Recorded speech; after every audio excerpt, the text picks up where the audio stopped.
শুভ দুপুর বন্ধুরা, তোমরা সবাই কেমন আছো? আশা করি সবাই ভালো আছো।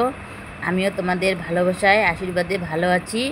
আজকে আমি তোমাদের সঙ্গে শেয়ার করব কচুরলতি কাঁঠালের বিচি আমি রান্না করব, সেটাই তোমাদের সঙ্গে শেয়ার করব। তোমরা ভিডিওটা পুরো দেখবে, কেউ কেটে কেটে দেখবে না। এইরকম করে রান্না করলে পুরো ভাত, এক থালি ভাত খেতে পারবে।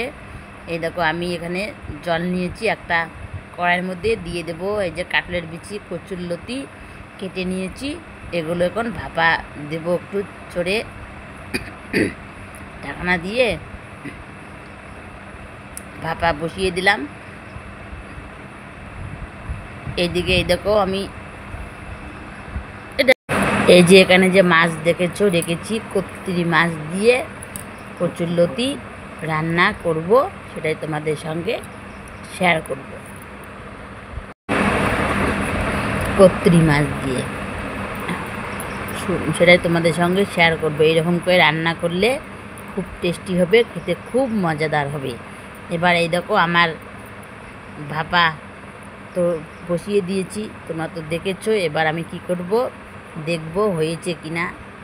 দেখি দেখি এই তো হয়ে এসেছে, ভাপা হয়েছে, অনেকটা হয়ে এসেছে। জলগুলো কেন কালো হয়েছে জানো? কাঁঠালের বিচি দেওয়া আছে না, কাঁঠালের বিচি দিলে তো কালো হবে। এই দেখো, এবার আমি সুন্দর করে একটা ঝুড়ির মধ্যে নামিয়ে নিলাম, নামিয়ে ধুয়ে নিয়েছি। এবার আমি এইদিকে বসিয়ে দিয়েছি কড়াইয়ের মধ্যে দিয়ে দিলাম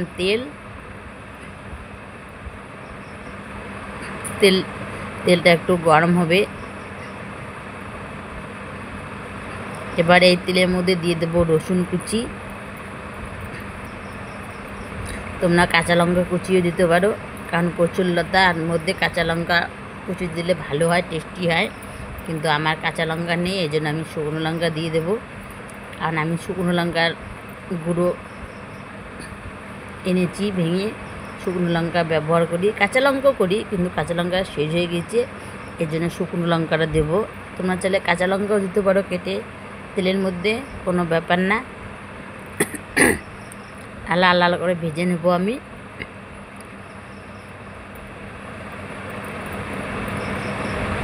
একটু পাঁচফোড়ন দিয়ে দিলাম, কারণ পাঁচফোড়নটা দিতে হবে একটু।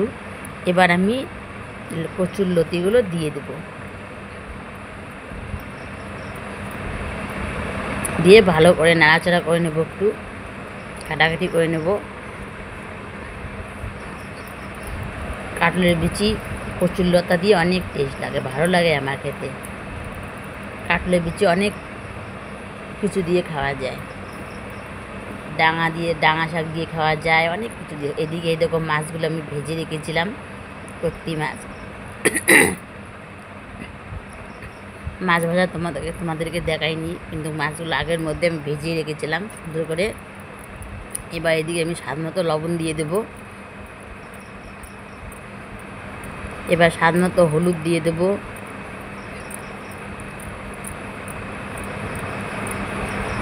এবার স্বাদ মতো দিয়ে দেব লঙ্কার গুঁড়ো। লঙ্কার গুঁড়ো তো একটু বেশি দিতে হবে জানো, নাহলে কচুরলতি গলা চুলকাবে। দিয়ে একটু ঘাটাঘাটি করে নিলাম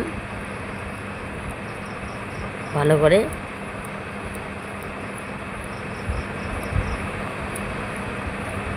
একটু ঘাটাঘাটি করে নেব। তোমরা চাইলে একটু তেলও দিতে পারো, আর একটু, কোনো অসুবিধা নেই।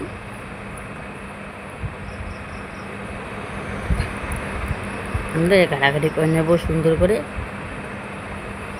এই দেখো লেগে এসেছে, আমি আর একটু তেল দিলাম, দিয়ে ঘাটাঘাটি করবো আর একটু, তাহলে ভালো লাগবে, টেস্টি লাগবে।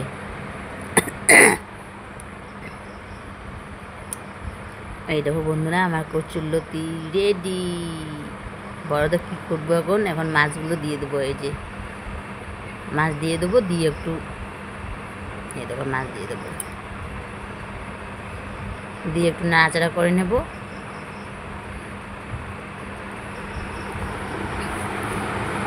এই দেখো হয়ে এসেছে। এবার একটা সুন্দর করে থালার মধ্যে নামিয়ে নেবো, আর একটু নাড়াচাড়া করে সুন্দর করে একটা থালার মধ্যে নামিয়ে নেব। বন্ধুরা, আমার এই কচুরলতি রান্না তোমাদের কীরকম লাগলো তোমরা অবশ্যই কমেন্ট করে জানাবে। আজকের ব্লগটি এখানে শেষ করছি। শীঘ্রই তোমাদের সঙ্গে পরের ব্লগে দেখা হবে। তোমরা সবাই ভালো থাকবে, সুস্থ থাকবে। টাটা। এতক্ষণ ধরে পুরো ভিডিওটা দেখার জন্য তোমাদের সকলকে অনেক অনেক ভালোবাসা, শুভকামনা রইল। তোমরা সবাই সবসময় আমার এইভাবে পাশে থাকবে। টাটা।